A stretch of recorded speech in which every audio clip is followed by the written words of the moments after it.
crowdfunding is great.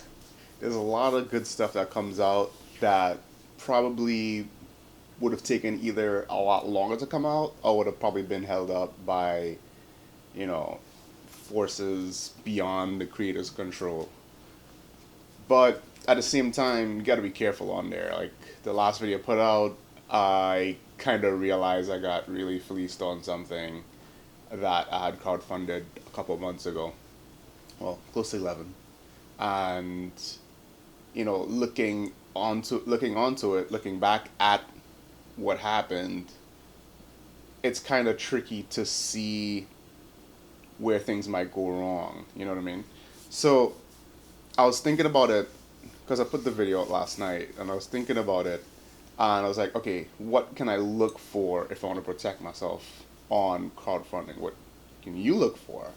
And I was looking at, cause you make the website, you make the social, you check out what that's the company behind it, like what they have, what other places, what else they've funded, or what they have present.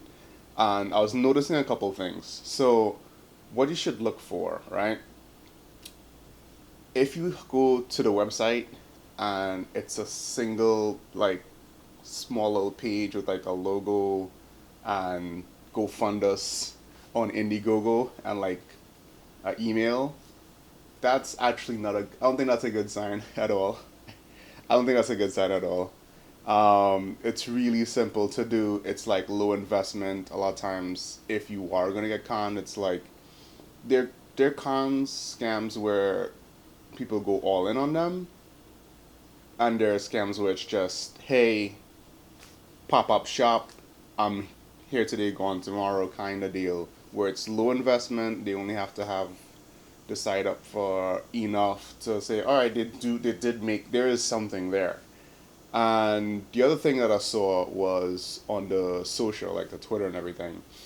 Uh, the social was created the same month that the campaign started, and if you're working on something, well, I was thinking back on it. It's like if you're working on something, you know what I mean. There's a lot of like conception of the idea, a lot of legwork that goes on behind the scenes. Like you don't just like pop up and say, hey, this is what we're gonna do. We're gonna make a thing now and make all your campaigning stuff now, and get funded, and then you never touch it again. So the only thing you talk about is the fact that the product is out, the fact of how amazing it is, and that's pretty much it. You know what I mean? So like those two things from what I'd seen seems to be not good signs, or like, hey, this might be a pop-up shop. I think that's what we'll call it, pop-up shops and crowdfunding. That's gonna be the title. Don't get scared. But I don't wanna bash crowdfunding. It's great. There's a lot of people that have done great things or have put out interesting things that I've enjoyed or I've seen other people enjoy that came out, and just being more. It's not like Amazon. You know what I mean? It's not like eBay. You don't have nearly as much protections as with on crowdfunding like Indiegogo and Kickstarter. You don't have nearly as much protections on there as you do at a lot of other places that you shop. But the way things are set up, it makes it feel like you're kind of pre-ordering something, but there's a lot more to it. And be careful.